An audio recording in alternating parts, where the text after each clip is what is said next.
we got ourselves another soul leveling video from Mr. SinChi. Jeju Island raid is starting, and it was ... It was what? It was what? You know, Yeah. life is hard because you gotta like when understand I was it. joking I suddenly remember I lost my arm in a factory accident. Soul leveling season I've been hearing so much of that AI voice happen on TikTok. This is Bochi the Rock. Her name? Something Iku. Arm in a factory accident. Soul Leveling Season 2 Episode 10 finally showed the S-Rank Hunters scrapping with the main event of Jinwoo versus Goto Ryuji and the start of the Jeju Island raid. Yeah. It's already going pretty well. This was probably a medium priority episode, although some inconsistencies was definitely present. The anime did a better job showing a lot of the different POVs of the S-Rank Hunters preparing for the raid, while Jinwoo is just stalking them with his shadows. Yeah, bro is just chilling, bro. The episode definitely did feel like not a very high priority episode. The substance covered may have warranted a pretty high priority episode, right? It's like Japan versus Korea clashing, Goto versus Jinwoo. You got the strongest Japanese hunter versus maybe presumably strongest Korean hunter, you know, going off. But it's still an exhibition match where I guess it didn't really matter as much. So definitely people are going to be disappointed. Anyways, that's the next topic. Other news, we got people crying about last episode having as usual 2x the dislikes. It's like at 3K now. No, sorry. This is episode 21, right? Where it's Mama and Jinwoo crying. And now, the most recent episode has surpassed that too. Back-to-back most disliked episodes. I'll be honest with you, I've never cared about Crunchyroll or IMDb ratings. I only Same. care about my anime list. What? Even then, you shouldn't take that seriously. Is my anime list like a pretty good source of ratings? I don't know. I just have my own tier list, my own arbitrary number figures. Other people's opinions don't fucking matter as long as I'm enjoying it or whatever. In comparison to anime, my anime list is pretty good though? Okay. And Vincent randomly appearing in ReZero. Yeah. Don't worry guys, we have Takeuchi. And Yeah. Ryuaraki. Maybe. And Verkreek. Okay. Maybe. And Zheng Shihyung. Maybe. Maybe. And Somiya. Okay. That's a lot of maybes. This episode covered chapter 92 to 96. Most of them are just one-off dialogue cuts, so I'll just highlight the more important ones. Okay. Ryuji was very petrified with Jinwoo's aura when he was about to punch him. For some reason, Oh, what? Death? That's like that Saitama versus Genos punch where, you know, he saw like, holy shit, I'm about to die. So in the manhwa, they really took away Goto's aura as soon as we met him, huh? But in the anime, they removed it to, I guess, kind of hype it up more, right? You want to make sure that these new hyped up characters are people that the anime fans may want to cheer for. There may be also some Japanese propaganda because, you know, Goto Ryuji represents Japan, anime, Japan, A1 Pictures, Japan. They don't want to do their own, you know, people bad, right? punch him. For some reason, Byung-gu was not in the list yet for the raid, since in the manhwa when Ryuji was talking with Sugimoto, Drawback Sword Submaster, he said 16 S-rank hunters, but in the anime he said 15 S-ranks because Byung-gu is not there yet. To surprise Beck, I guess, it's a cool change. They take a bit more time to kind of... Yeah, I mean, they placed a lot of scenes with them last episode talking about at the bar of if he's going to come out of retirement. So I guess the anime went this direction and tried to give more scenes to him. Why? The more I think about it, the more I feel like he's going to die then, huh? That's crazy. The fact that they were giving him more detail and attention like that of him coming out, oh my god. Feels like he's going to die even more now. See more of his intentions of watching children. What? Hey, I'm tripping, I'm sliding, I'm riding through the back like... So like, hey, protect minor. them from the ants and stuff. As I've said, there was some anime original stuff to fully see others' perspective on the raid or Jinwoo. Same goes for Juhi. We kind of build it a bit more that she... Yeah, there was some anime only scenes of Juhi showing up. She's no longer just watching TV. She goes up and, you know, talks with the OG Swordmaster guy to the C rank, you know, sensei. She's joining the defense line, while in the manhwa she was just... Oh. Just chilling. She's there. Anyways, Choi. Woo! Also, pre-evolved Ant King is original content. Woo! Nice. Although the color design looks a bit iffy, but yeah. Yeah. On the other side, Jinwoo's push-up. content was different. He was just ego surfing while taking a walk. I don't care about hate comments, but I wonder how Jin will react. Oh my god, isn't that person Hunter? Isn't that person Hunter Sung Jin Woo?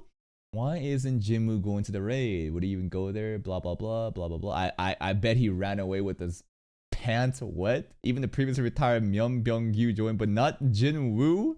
Even though he's S rank, would he even want to do that? I bet he was embarrassed. Damn, that's a lot of haters, bro. There's a lot of fucking haters chirping online about Jinwoo's status about the raid.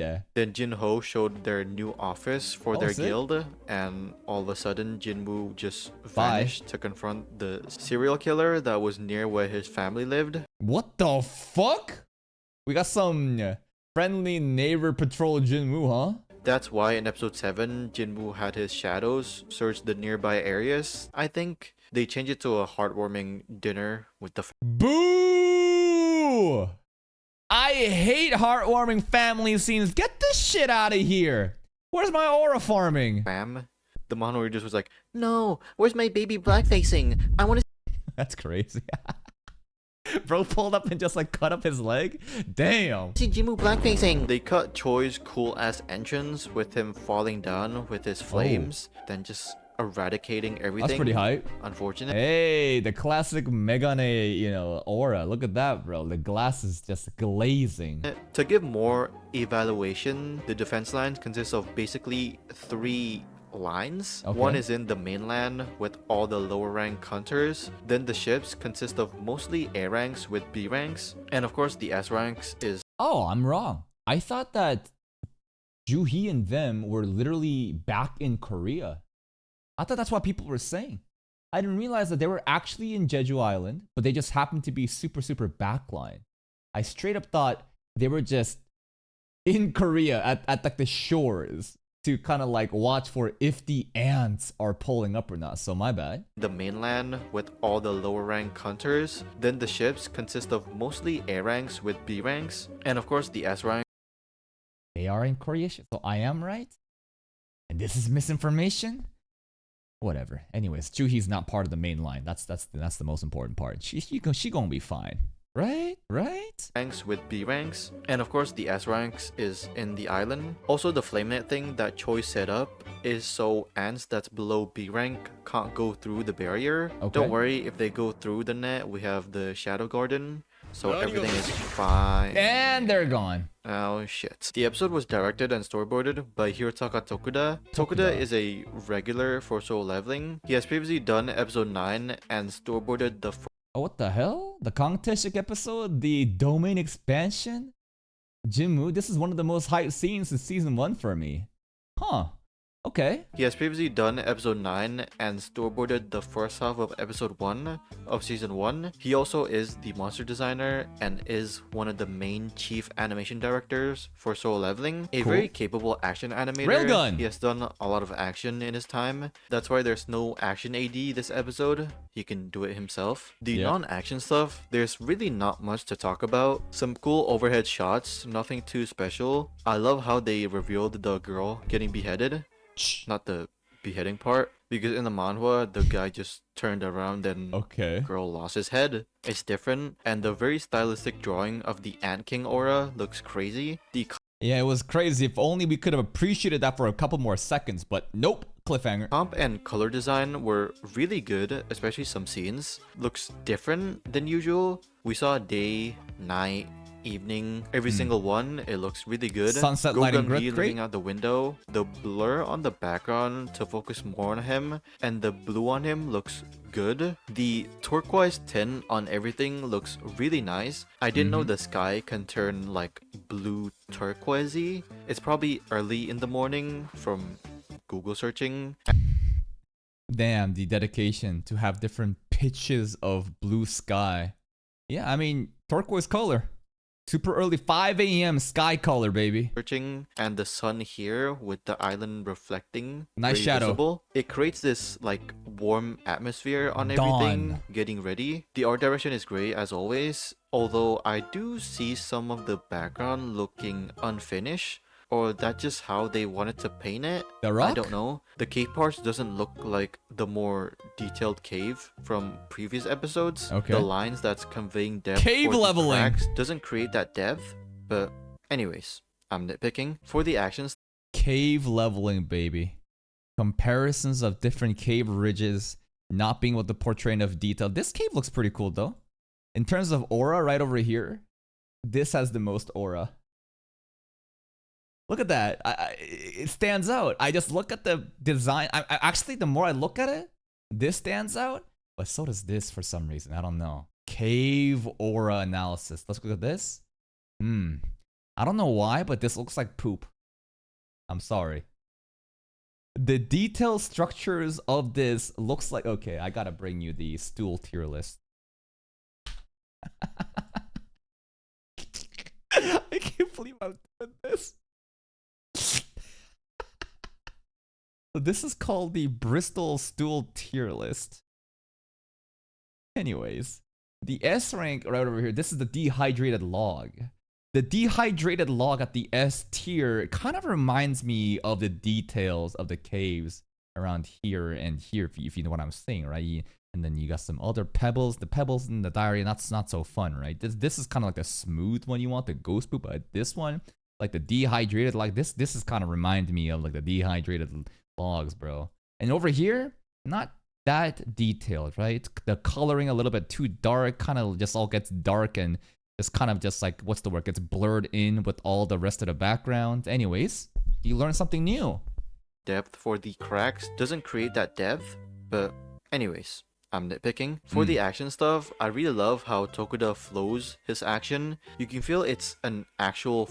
It was a nice... I did appreciate how... I didn't even realize this until I played the scene over and over again. You see him take you kind of like jumping in the fight, right? You see Mr. Ma and this dude duking it out.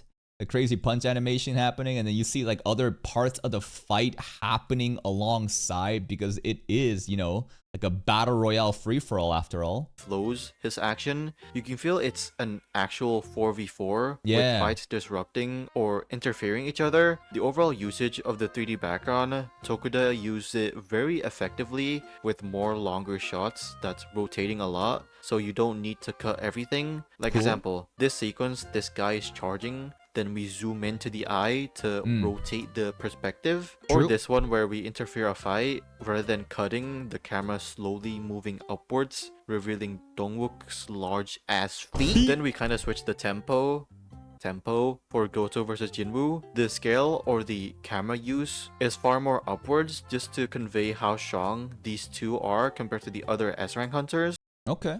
It was really cool to see like again the tempo change difference, right? The floor, you can tell like there's like a sequence right over here. Is far more upwards, or tempo for Goto versus Jinwoo. Right here. The scale or Like boom, you see like the smearing of the ground. It almost feels like the building got bigger, but it's just like zooming out of the camera. You get to see them run around, and the blurring and like the movement of the floor like that just like portrays way more speed and velocity. the camera use is far more upwards, just to convey how strong these two are compared to the other S rank hunters by just their fast attacks. Like Yeah. this shot, you can feel the speed of Goto's attack. That punch was one of the best punches, man, from Goto.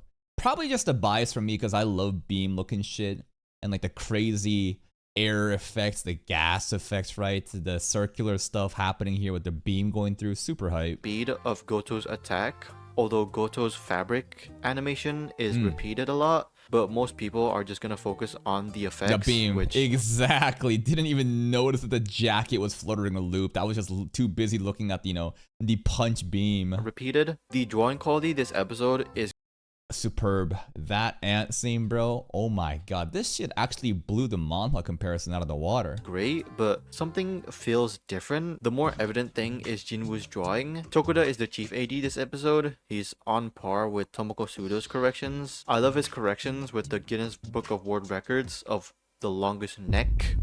Neck on deck. That's right. Necromancer. Not necromancer. Necromancer. Neck leveling. It's crazy how long and thick this is, bro. neck on deck. Again, the overall drawing feels different. Maybe it's because it's more simpler, less amount of lines or less thicker lines. Yeah. The chin also isn't as pointy, I guess, and it's not so pronounced. Same with like the shading underneath the neck. Sometimes you see Jinwoo looking a bit younger because one of the most important things about making a person looking younger or Smiling? What is it? older is the jawline or facial structure. Okay. You have a more flat rounded jawline for Lollies. lolly characters, or for teenagers it's more defined. You get the idea. Okay. Or just don't do any of that. It could What the fuck is this? This definitely is satire on the Ikemen trope, right? Like super sharp chin dudes, handsome boys, men, Ikemen, but they're just going overboard with it. any of that. It could be maybe because Tokuda is not just the chief AD this episode, he's also the episode director, or it could be just the schedule is iffy. The amount of ADs this episode is concerning. Uh-oh. You have 14 ADs That's not good. and a studio. Of course, it's the second half of the season, so the schedule is more tighter than your mom's with JJ. Talking more about the animation, you can feel the difference, the power slash style for different S rank. The more nimble and brute force ones. Big transformation is so clean. Pretty cool, yeah. Yuka Kuroda animated the smooth transition with the nice pink lightning and the way she did his Smooth while transformation running. using very heavy shading that's changing to different spots every frame. Look at the It's not smear. impact frames, by the way. And the hair slowly changing color with the added wind effects after Beck transform. Even in this shot, the effects is clean. flickering a lot, but it adds a lot of force for Beck's attack. With also the timing is almost in slow-mo. With the blow and the release is so good with again a lot of effects. And this shortcut of his hand, you can see how snappy the movement is. It and when you was. slow it down, the fur actually acts more as mirrors to insinuate the rapid speed of the fur covering his hand. Man, seeing these scenes again makes me appreciate, you know, the Beck scenes more. I was too just focused with Chahain fan service and like I guess Sung Jin-woo, but Mr. Beck has some crazy scenes. The transformation, it does go absolutely crazy. Of the fur covering his hand, and when everything is stationary, the fur is actually acting like fur. I'll be honest, some of the rush attacks Kind of felt repeated, right? I thought that shit was just kind of looped. are but some are really good. Probably my favorite cut this episode, Hirokatsu Maruyama's sequence with Chahain. The frantic motion that she's doing, but also feels very nimble and calculated. Flickery. Oh, Okay, I was gonna sniff that frame is crazy. Her face here just being shown is funny. the fuck out of my mic, but that's too much. Huh? I'll do it for Hijin though. I've mentioned Okay. back then how Maruyama loves using wind effects and his very stretchy smears. You can see it here, just full body action. You love to see it. Cha throwing all the kicks, and of course the smears help a lot, making it smoother. I love the camera smears. shaking too adds a lot. The purple color on this looks great. I like the timing. Also the slow zoom on Cha with the camera in this guy's hand basically. Then we pick up the speed when Cha turns around with One of the coolest scenes, that flickering punch. Look at those eye details, bro. The turn. guy's hand basically. Then we pick up the speed when Cha turns around with Yeah. the eye flare. If you Love compare it. her fighting style to this guy's fighting style, it's very frantic, more so crazy. I mean, he's not there basically. He's like a savage. Well, Hain feels like he's cracking whips really fast. You can see it here. Well, for me at least, it's very obvious a more younger slash newer gen animator done this cut. By Kazuma. Really? The fast-paced perspective change goes crazy. Started from the eye, then rapidly tracks the arm. Then he just Okay. fucking wielded back that punch. Very energetic. And then with the the debris. cubic debris afterwards. Yeah. Same goes for this cut, and I love the camera just rotate. Yeah, I love that shit. I think it happened a couple times before too, where like people's heads are getting cut off, but you see it from the perspective of the person who did the cutting. So like everything just like inverts and you're like, what the hell just happened? I think a moment like that happened during the Tusk fight too. And I love the camera just rotates from his POV. This Yeah. part is still unknown. Oh yeah, there's like a moment in Slime season 2, Hakuro versus one of the isekai characters, right? Yeah, that was a crazy scene too, where he just fucking cut the head off and it just flipped and he caught the head. Who did it? It could be Tokuda or Takafumi Tori. I don't know yet. But the fast snappy exchange with the camera rotating following them is great. We also sometimes zoom into their faces. And Goto's attack is confirmed by Tori. The impact frames, the simpler shape when Goto is charging to Jinwoo. He's just a fucking thick-ass black line. Tokuda's boards here are nice too. We zoom into Jinwoo's eyes, that's reflecting Goto. Then we switch to Goto's... Oh shit, didn't even see that. Literally transitioned through the eye. We zoom into Jinwoo's eyes, that's reflecting Goto. Then we switch to Goto's perspective very smoothly. One last thing that's not on Boru, because... When I was jorking it, is Choi's fire attack. This could be Kazunori Ozawa. It's very familiar with some of his other cuts. He's also an addict of animating effects. Whoa, that was pretty cool. when I was jorking it, Is Choi Not that, but Che using the fire here and then the fire transitions into the One Piece scene. fire attack. This could be Kazunori Ozawa. It's very Fire. Oh yeah, the two fires here. familiar with some of his other cuts. He's also an addict of animating effects, especially explosions. He was basically Looks the sick. main animator for Megumin's explosion Oh, he is the explosion guy, Ozawa. Okay. in Konosuba. There's so many layers. There's like 4 different colors I see it. and I see it. The fire colors is not just all simple colors, right? Yellow, orange, red, darker red. I don't know. It's all crazy. different shapes with the streaky lines or the fire bubble thing. It's crazy work from him, and the explosion is amazing too. Very detailed explosion. The Looks Jeju great. Island raid is starting, and hopefully these next 2 episodes is gonna go crazy. Yeah. People are saying the last episode is more about the aftermath. Okay, so episode 11 and 12 should be key priority episodes, right?